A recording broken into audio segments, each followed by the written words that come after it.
Buongiorno, buon popolo. We have begun to worship in church again.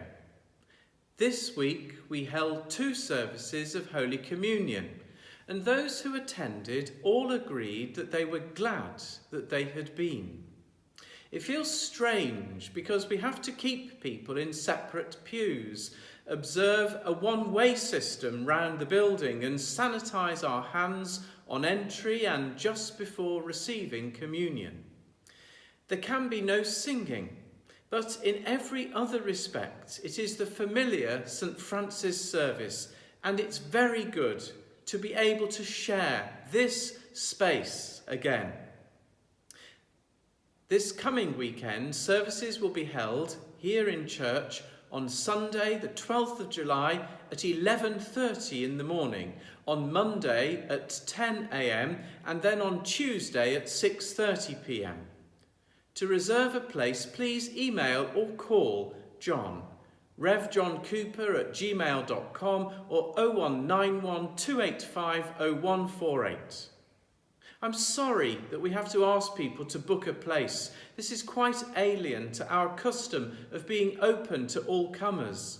But we have to ensure that no one is disappointed if they turn up and discover that we are full because we've reached our capacity of 12 pews worth of people.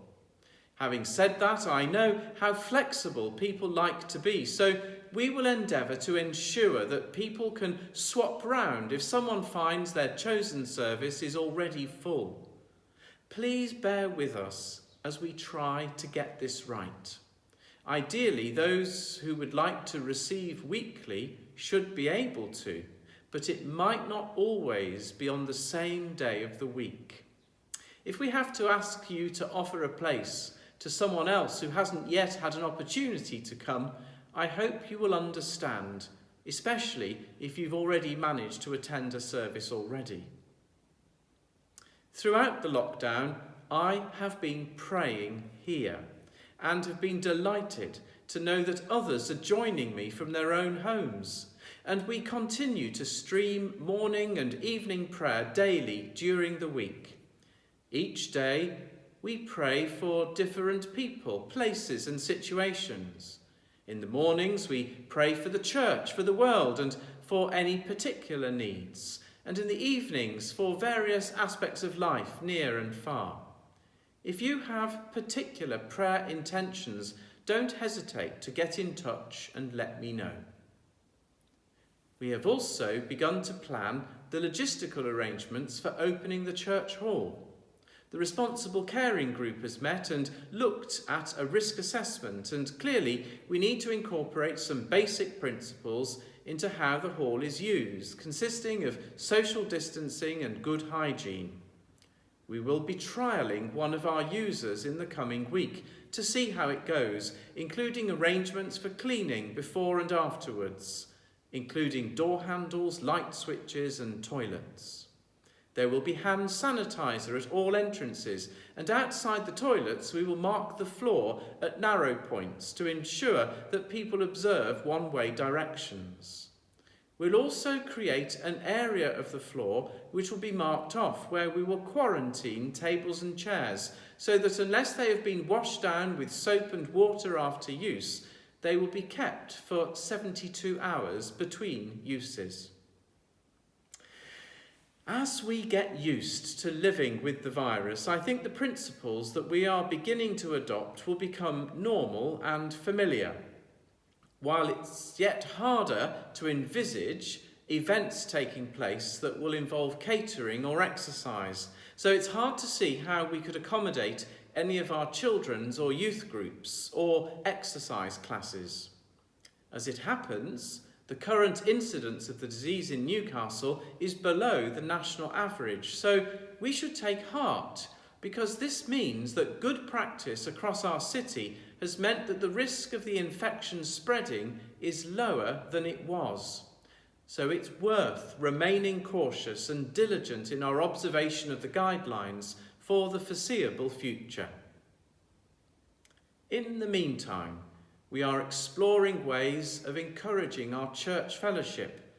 And so on Sunday, the 19th of July, we are proposing a walk from church along the tramway towards the coast and then following round in a loop of about 4 miles. We will set off about 1:30 p.m. from the church field and will be home in good time for Zoom evening prayer at 5 p.m. We will walk appropriately socially distanced and need to ensure that we don't clog up the paths at their narrow points.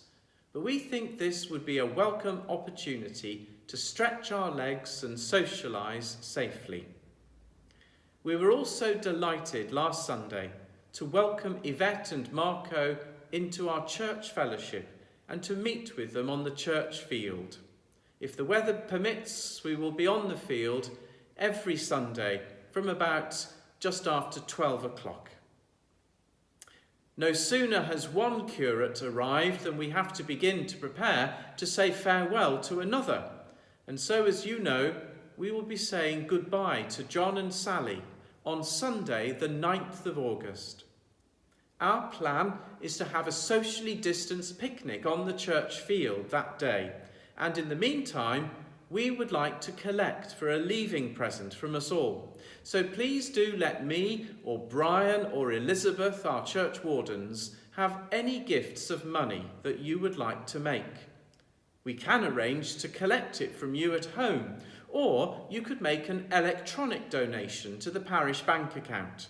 I'll publish details of how you can do this next week, but just so you know. It's been a great privilege to have been the place where John has begun to exercise his public ministry as a priest. His decision to gain further qualifications in a different field shows a creative integrity which will be of great benefit to the church in the future. And in the meantime, as an ordained person in a secular workplace, he will be at a point of mission that few clergy encounter once they are ordained. He and Sally will not be moving far, and in due course he will also exercise an occasional sacramental role, subject to the bishop's permission to officiate. This isn't the farewell tribute, quite, but I do want to encourage you to contribute to a leaving gift if you can, and if circumstances allow, on the 9th of August, for you to be with us and to share in that event. In the meantime, John will be playing his full part in leading services up to that point. So there are various opportunities to see him and to wish him and Sally well as they look to the future, as do we all.